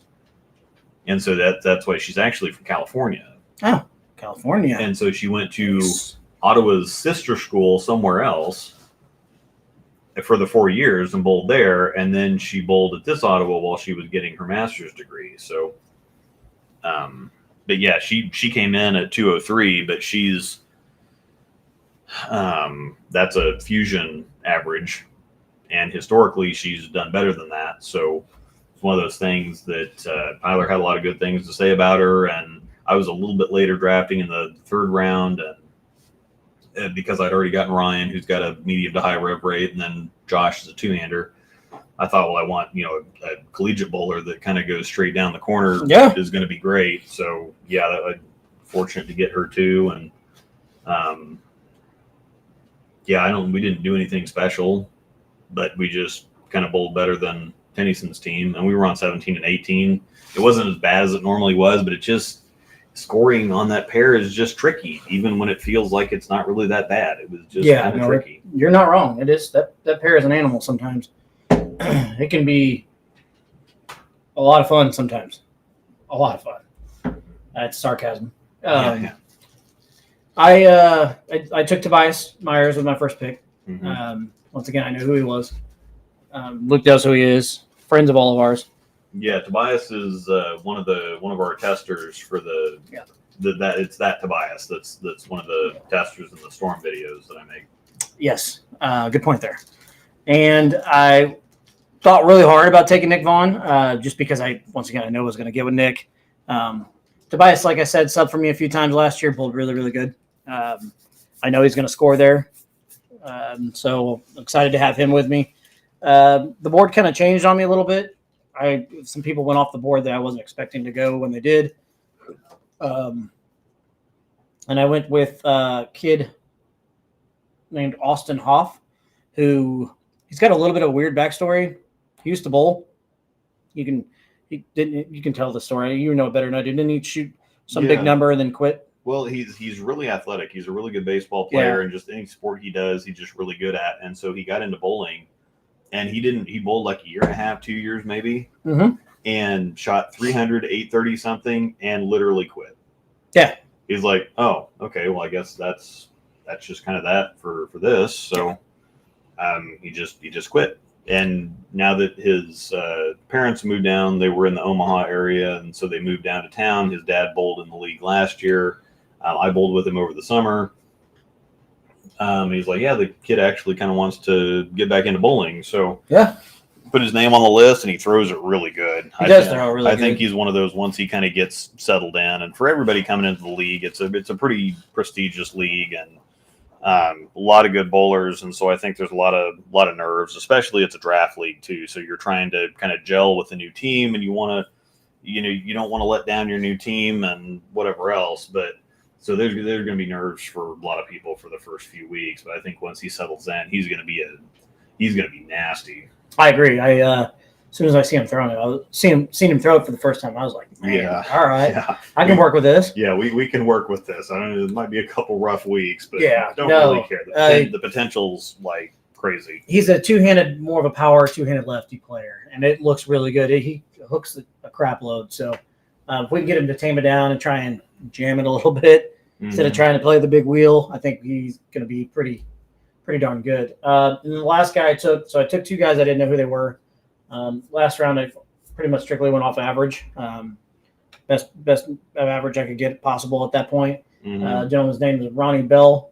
I didn't know him either. Like I said, he's more of a down and in straight player. There's no getting left with that guy, I don't think. So hopefully things go better than they did last week. We did not, as a team, have a good week last week. We also bowled Jesse's team. I shot 687, which I feel like I left some out there. And I got the only point for the night. So we actually only won 1 point for the night. It was a rough night. Like you said, I think my Austin, my two-handed lefty, Ronnie were definitely nervous. You could see it. They just looked like they were pressing. So, and they admittedly told me they were. And I tried to get them to relax all night, but you can only tell somebody to do it so much. So, but it's all good. Still hoping we can bounce back. Got these guys this week apparently. So hopefully they don't beat us up too bad. Yeah, I think we'll have to bowl better than we did last week. Now again, Josh, if he might end up being in the 3 or 4 spot. Ryan had some issues with his hand, and so he shot 580, 590. I shot 660. Corinne shot 600 right on the nose, I'm pretty sure. Okay. So we had a 2650. We had a solid set, but that's not going to win the majority of the points the majority of the time in that league. And I think if you had a really good summer and you're still following that into the winter, and if you put up that number again, and Tobias puts up that number, and then I think we're just going to need to show up a little bit more. Yeah. But 17 and 18, the league's the year's just getting started. You don't really know how it's all going to shake out, and it's a little weird too, because you have somebody, or they take your entering average to determine your position for the first 5 weeks. So the bottom 2 averages on the team have to be 1 and 2, and the top 2 averages have to be in the 3-4 spots. They're interchangeable, so you can do whatever you want within that. But the top 2 averages on the team have to be 3-4. It naturally means that the low 2 averages have to be 1-2. In the case of Josh King last week, high on the pair by a long shot with 710. I mean, in our leadoff spot. That's So pretty solid. And that's on 17, 18. So this week we get, apparently, according to James, we haven't seen it. He's got it mapped out somehow, but apparently we have each other on 13 and 14, which 13 and 14 is not a bad pair. So yeah, it's okay. yeah, it's not bad. It's not bad as 17 and 18. Yeah. Or 1 and 2. Eric, at least you didn't have 834 shot at you. And that's the thing that I started to talk about at the very beginning of the show, and then we got sidetracked. Because Angel shot her first 300, and so she was the very first 300 of the year, and so her name is first on the honor scoreboard. Yep. Well, Ken Caudell's teammate that Jay Futrell drafted shot 300, 834 her first week. She was my teammate last year. Yep. Congrats. We bounced back and forth between me and her. Were fighting for the 3-hole for the first half, pretty much. She's a good little bowler. Also another Ottawa bowler. Jaden Barr is her name. Those that don't know who she is. Yeah, so she so Angel and her had the first honor scores of the year. 834 is not a bad number to put up to start the year. 834 is crazy. It's a big one. I mean, they may not be another 830 in that center again this year. Well, see, that's what we were talking about. It's like the very first week, and that's going to be in the top 3 for the top series all year. So she's going to make that series is going to make her probably $100, $150. Oh yeah, easily. I mean, I could see it. I could see it where that wins it. So yeah. So I mean, she might end up being the 3 bowler on that team. Very good possibility. Ken better step his stuff up. Yeah. Coming after you, Ken. Ken might be riding the pine pony. Ken might be riding in the backpack instead of wearing the backpack. Yeah, exactly. I'm all right. I'll just drink my water here. Finish the show. Okay. Who did James get?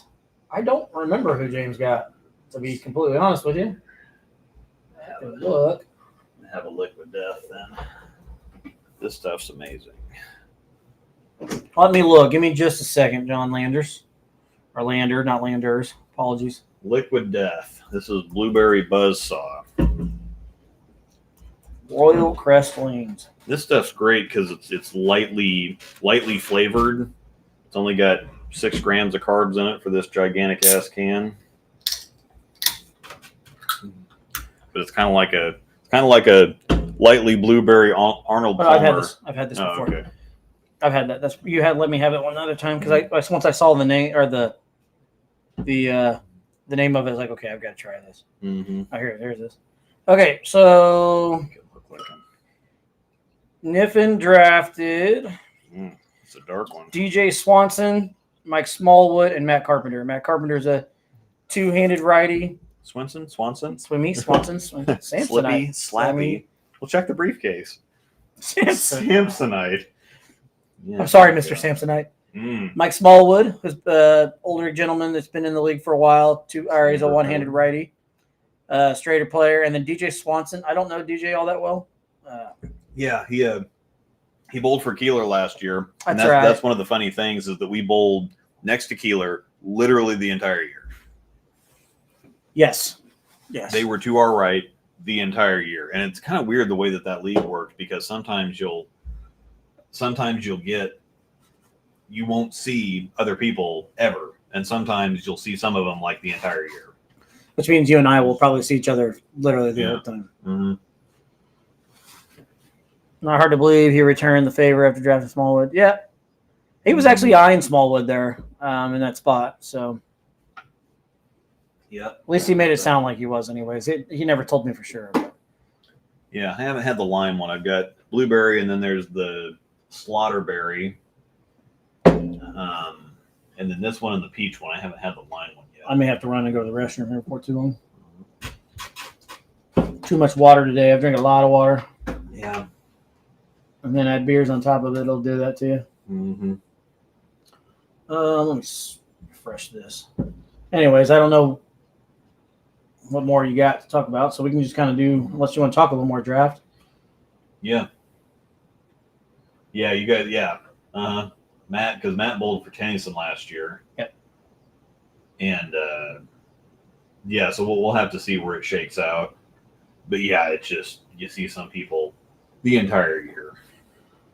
Well, that's fine, because I feel like I had to bowl around people I had no idea who they were every week. Well, I know who they all are, but all my buddies are all 15 pairs down, and I'm on 1 and 2. It just seemed like that every week. Mm-hmm. Which, not a big deal, right?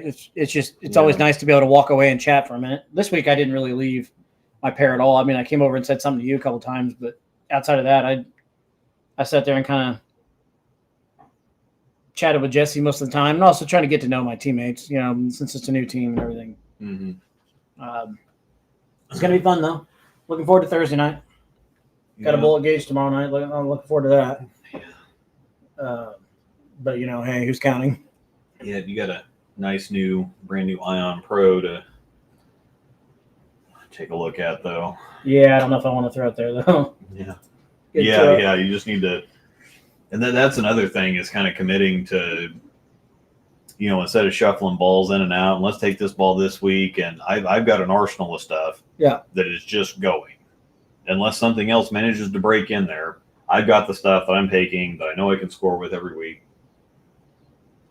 So yeah, no, I get it. I'll cycle it in. It'll get thrown tomorrow. I don't know what I'm taking out at this point, but yeah, the NV Tour is just looks way too good for you to it's not to screw with.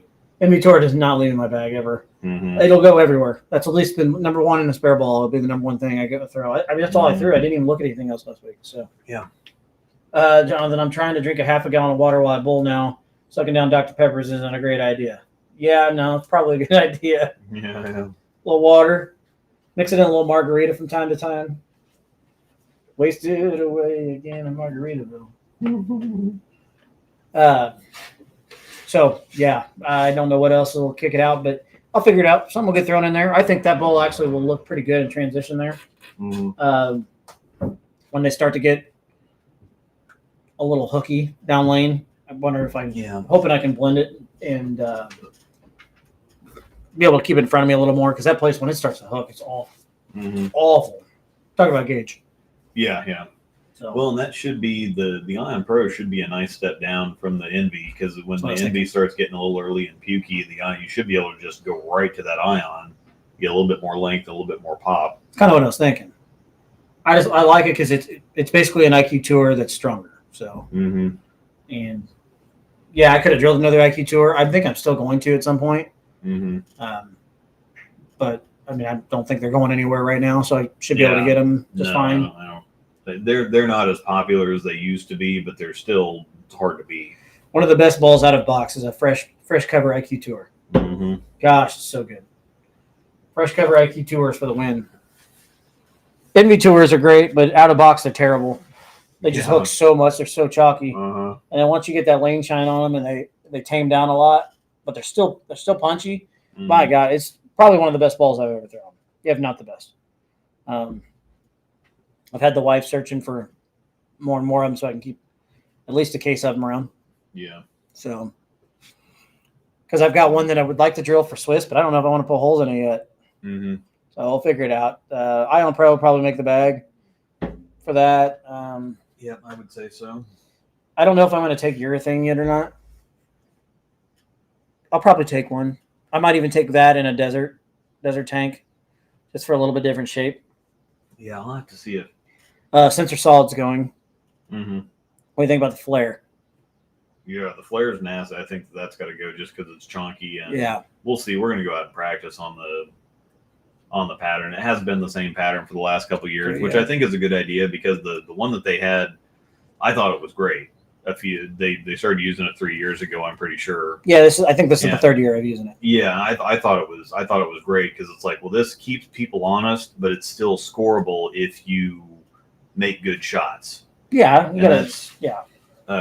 J.R. Raymond's been talking a lot about scoring pace recently, and it's like, yeah, you get to a point where if they're too tough, then you have to be perfect, and even if you are perfect, it just doesn't reward good shots. It feels too much like a crapshoot.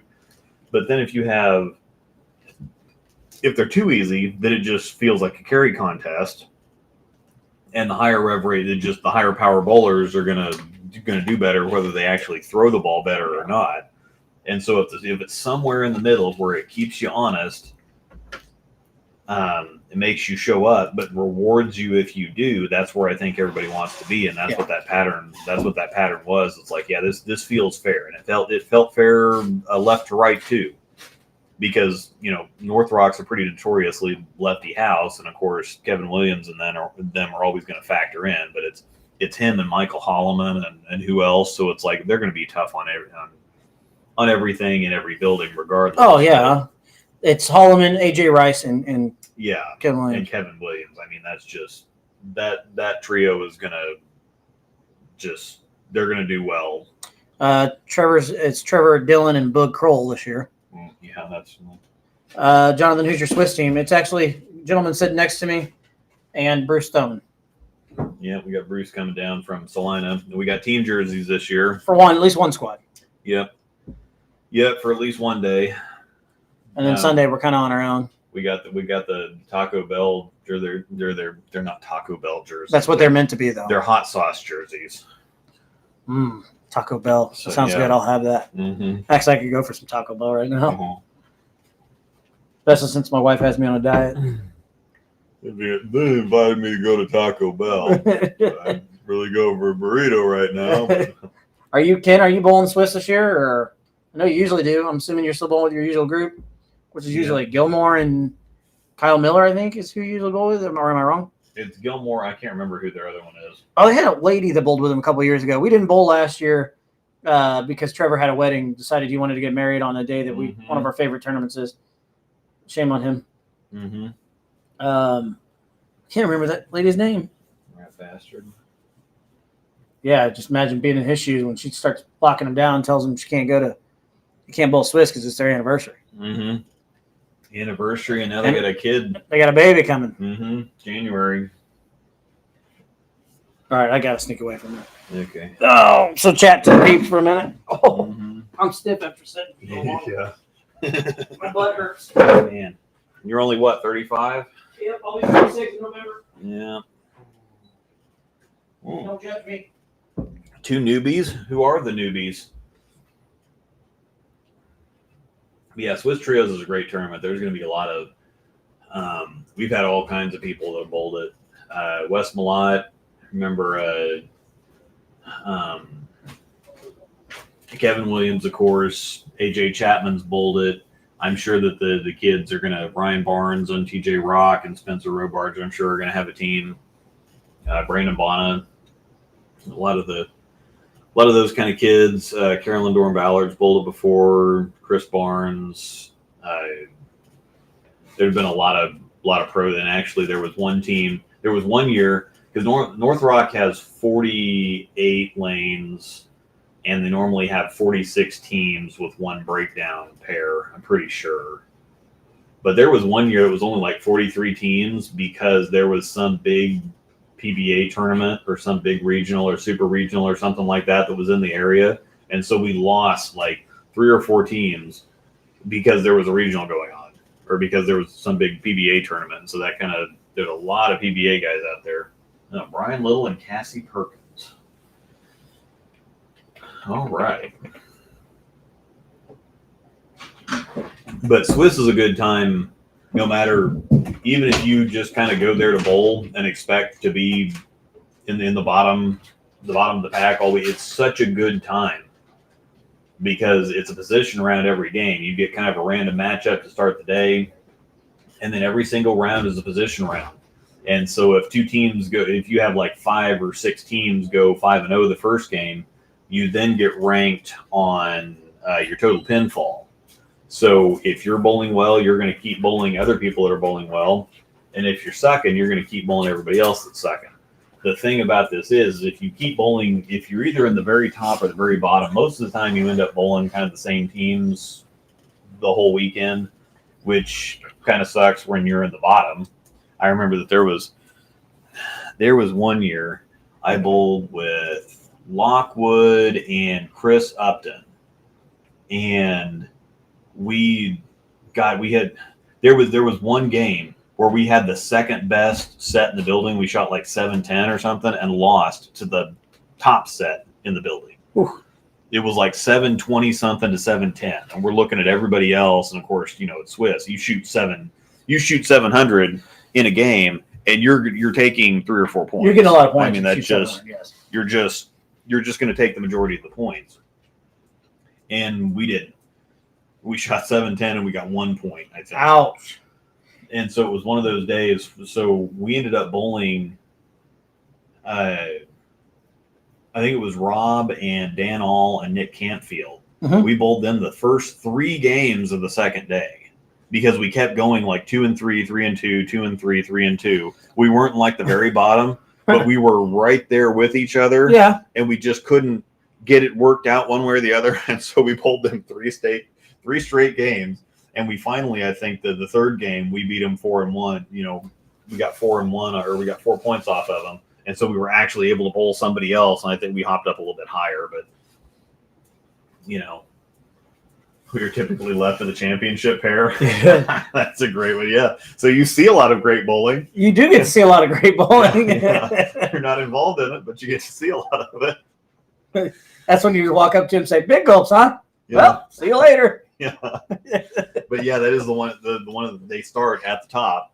They start at 1 and they go all the way down. And so the last 2 teams bowl next to the top 2 teams the whole time.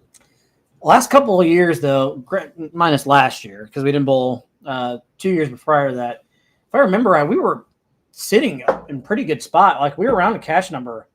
Up until second day. Like usually we fall off. Last couple of years, anyways, we've fallen off after like game 2 on Sunday. Mm-hmm. So what, game 8, 7, 8? Yeah. It's because we start getting into those tough teams, and I tell you what, it's tough to. Some of those teams are just tough. You can grind as much as you want. Them dudes are going to strike. So yeah, it's the ones that, and it's always one of those teams that's really, really good, but has just either had bad luck or kind of underachieved the first day. And it's like, why are we bowling these guys down in the like position 15, 16 or whatever, when we started to make a little bit of a run and start to get up there, or in like the 11, 12, it's like, why are we bowling these guys? That happened to us 2 years ago. Or what's even worse is when you have a bad draw, or you're like down around 30th, 35th. I'm like, okay, let's put a good game together and get back up there. And then you're bowling somebody like Brandon Martin, and there was some other. It's like, why are they? We had one of those matchups, and it was like Brandon Martin and Josh Roca, and it's like, why are we bowling these guys down here? Like, this isn't fair. Well, the start of 2 years ago, I can't remember if we hit him. I think we hit him twice. Yeah. Was Hromick's kid? Yeah. It was Hromick's, Justin Hromick's kid. Is it Jared? I think it's Jared Hromick or something like that. And then I can't remember who else was on that team, but the whole team were freaking good. Yeah, and it's like, why are we bowling these guys? So Hromick's kid throws a good. Yeah, down here. Well, I mean, we did have a decent Sunday or Saturday. Yeah. We had a decent Saturday, so.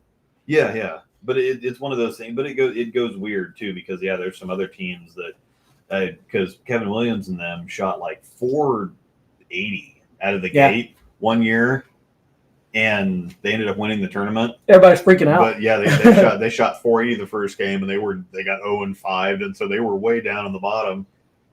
So they're down there bowling like, teams that shouldn't be bowling. Of course, they're like, steamrolling them. Yeah, what are you guys doing down here? But yeah, that was if I remember right, we went over to start that night or to start that day, opening on Sunday, and then of course that sank our sails because we ended up catching the girls team again.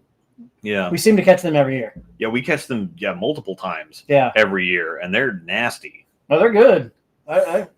Katie Verbal and Amy Dillon Bruce and Jen Russo. Yep, Jen Russo, Amy Dillon Bruce, and Katie Verbal. Yes, yeah, they're tough. I always seem to get Amy Dillon Bruce. Mm-hmm. I always seem to have to bowl her, and she's an animal. She's tough. Yeah, and Jen bowls a lot of UBA stuff. Yeah, and so she's just tough. That's Cooper's girlfriend, isn't it? I don't know if they don't really date. They just kind of hang out when they're at trios, but I don't know the story there. Okay. Just I thought they were at least, but I don't know where she's from, and he lives in. I don't know where he's living now. He's in Texas because I actually talked to him about this. Because she is, right?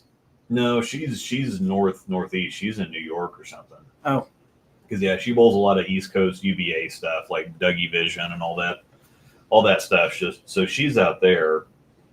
Brett's living in Texas, but he got promoted with Storm, and so he's doing a lot of stuff at HQ. But he's also still doing. He can do a lot of stuff from where he's at, and he's still kind of traveling around. And yeah. So yeah, I don't know, but yeah, he's in Texas. She's in the Northeast somewhere, and yeah, that's a big difference. Mm-hmm. So that means he's got to be obviously in Utah quite a bit then. Yeah, I think he is in Utah quite a bit. I haven't seen him in years. But yeah, well, and that's the thing is, I normally just see him at Swiss trios. Yeah, and I'm sure he'll be there again because he bowls with the same guys every year, and we bowl them occasionally. But there's the one year that he came and he had he was still there, but he didn't bowl because he had his leg surgery or ankle surgery or something like that. He had a boot on. Yep, I do remember. Well, we got about 13 minutes left. I don't have anything left. I don't know if you want to keep going or if you want to end this or what you want to do. I don't really have. I'm going to finish off my drink here, but yeah, I don't have anybody else have anything to talk about. I've got some. Let's see, Zach's Optimum Pearl review tomorrow, and then I've got a whole bunch more instructional type videos that I've been doing. Those are coming. Got several of those for next week, and then we'll have more ball reviews whenever the next batch of Brunswick stuff comes out. So or comes out. Whatever. Yeah. So that's a monthly thing. They do it every 4 weeks. So every 4 weeks they ship new stuff out. Yeah, holy crap! Every 4, yeah, it's pretty well every month they do it, and they have a batch of stuff that comes out every month. I like the schedule because it's predictable. You know what's going to happen. You know when it's going to happen, and so we're getting about to that time to have some more Brunswick stuff. 4 weeks. That's a lot. Yeah, but they have 7 companies, so I mean, yeah, that makes sense. I understand. It could be worse, but and then Motive's got that new forge, the Sub-Zero forge that is again one of the coolest. Balls it looks good. When's the brisket? Let me tell you about the brisket, John. I'm not sure if you got back into the Foodies channel or not, but my God! So instead of I was going to get like a whole brisket and do the brisket and burn ends and whatever else, and I thought, but it's just me and Angel. We're not going to be able to eat that much, so I don't want to spend $70-$80 on a 15-pound entire brisket and cut it up, and then what the crap am I going to do with this? To practice on if I screw it up. And so I just got a little 3-pound brisket, and I got it out. I looked up all kinds of stuff. John's giving me some tips, and then I've got my cousin married a guy that used to do competition barbecue and then had his own barbecue restaurant for a while. And so he gave me some pointers on it, and I thought, okay, it's a little 3-pound brisket, should take 5-6 hours. But it was really humid on Saturday. Yeah. Apparently that's a problem. It was hot and humid, and so I thought, okay, I got it out of the fridge. I let it get to, I let it sit out at room temperature for a little while. They kind of recommend that to not pull the temperature of the smoker down so much when you put it in there. And so I put it in there, and it got up to 160 in like 3.5-4 hours. Again, a little 3-pound brisket. Everything was fine.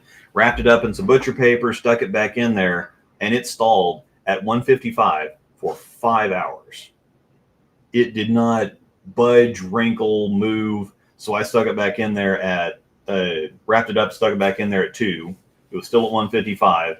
And come 7 o'clock, when I thought, okay, well, another couple hours, another 3-4 hours, we'll get it up to 200, 203, something like that. And then we'll have supper and that'll be good. Oh no, 7 o'clock came around. It's still at 155.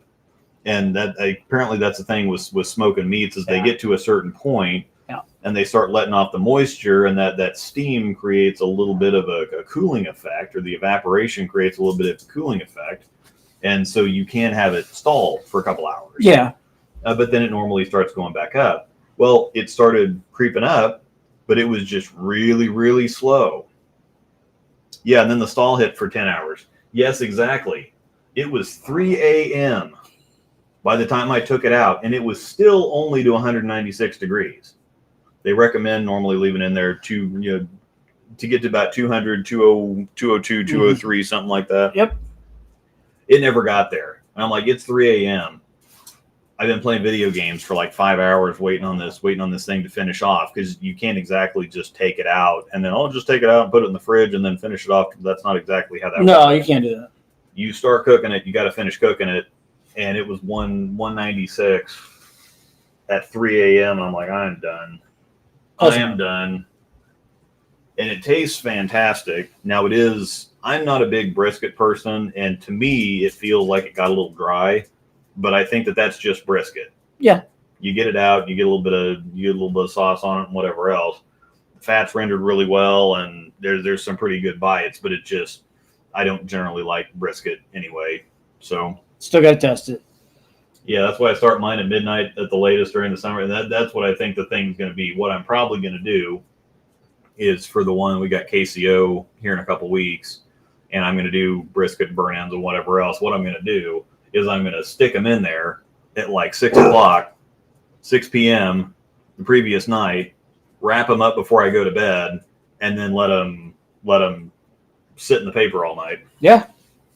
Because that's exactly what's going to happen. Oh, I do know what Storm's big announcement is on Wednesday, and it's already out there, so I can go ahead and tell people without feeling bad. What is it? The Ion Max.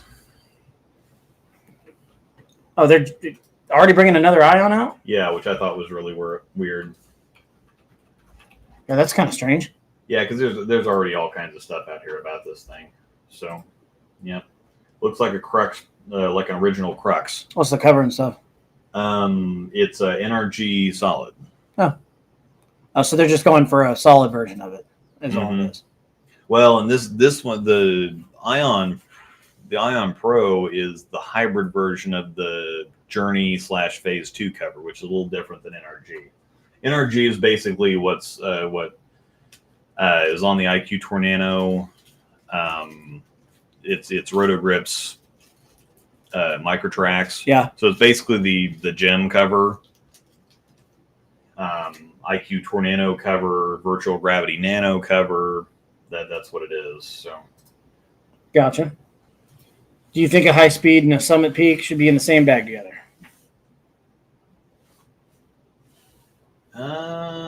Yeah, I think it'd be fine because the high speed's asymmetric, and no. Is the top speed? The Ion Max is a stronger core than the Pro. The top speed is I did not know that. The Element AI core. Oh, that's interesting. Yeah, it is. It's got a higher differential. So yeah, this is basically it is basically an Eternity Pi. 247, 055, 014. So yeah, that's basically what it is. It's an Eternity Pi. Well, that's disappointing. I thought it was just going to be a solid Ion Pro. So this is stupid. Yeah, that's dumb. But I mean, they Storm, the DNA was not popular, and they need something else big kind of up there because their lineups look stupid right now. Sorry, but they do. I wonder how much they've sold the Ion Pro.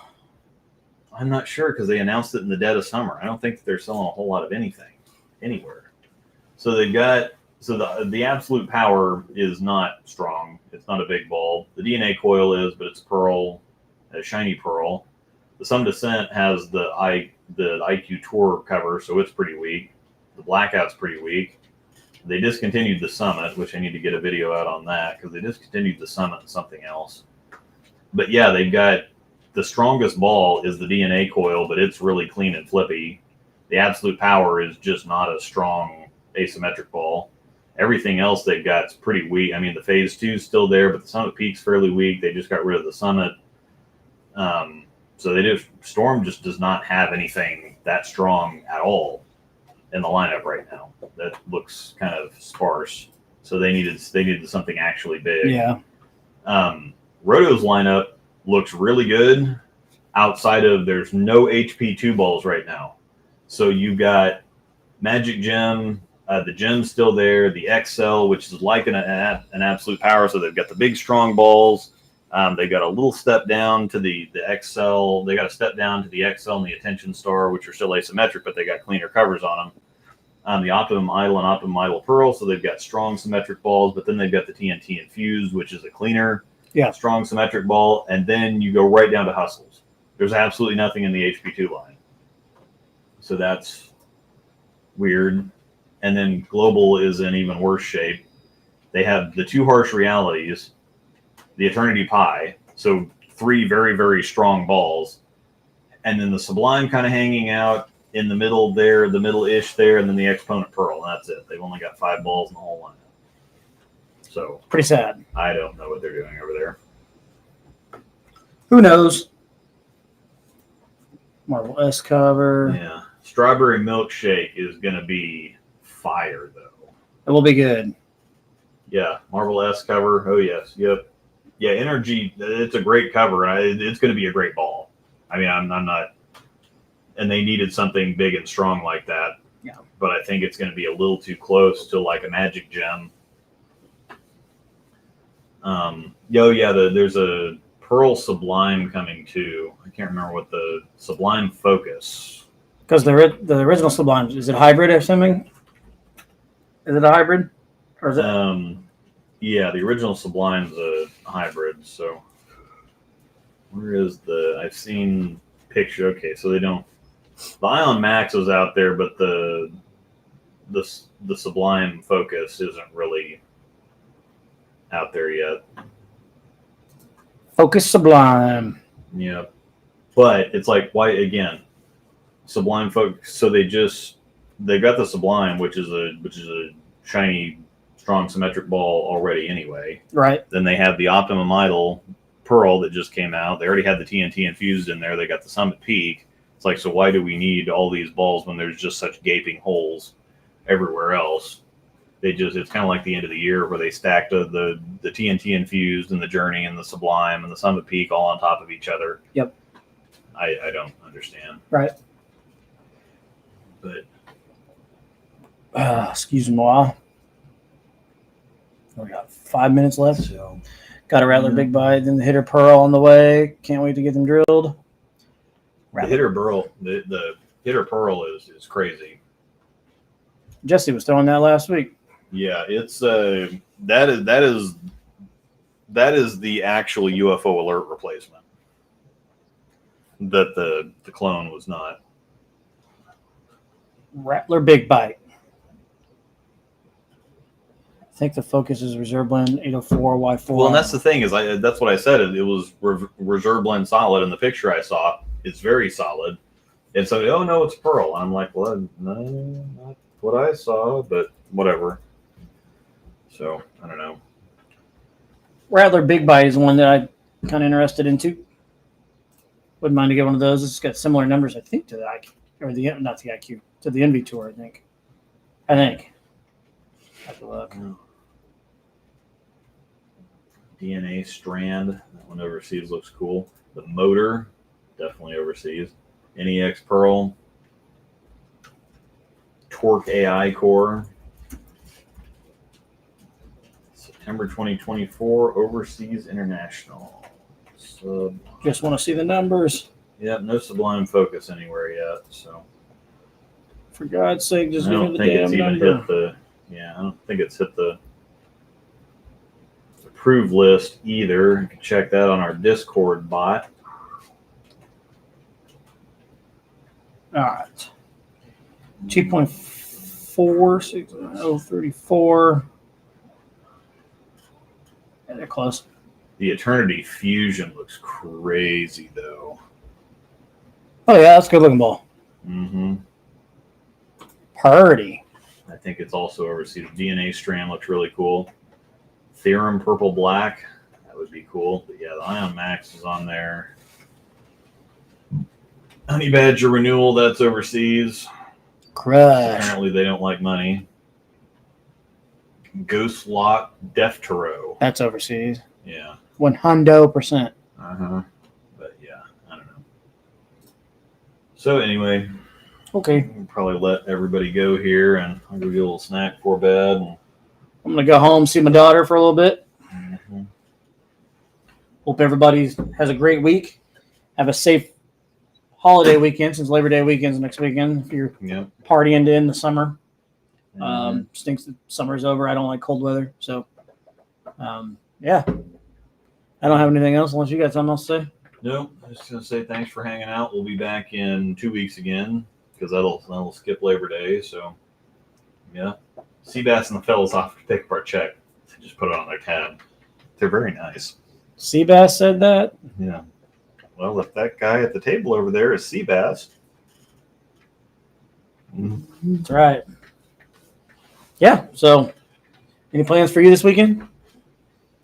a lot of bowling stuff, just bowling videos again. Yeah. So Not doing anything. So if you want to go practice, let me know.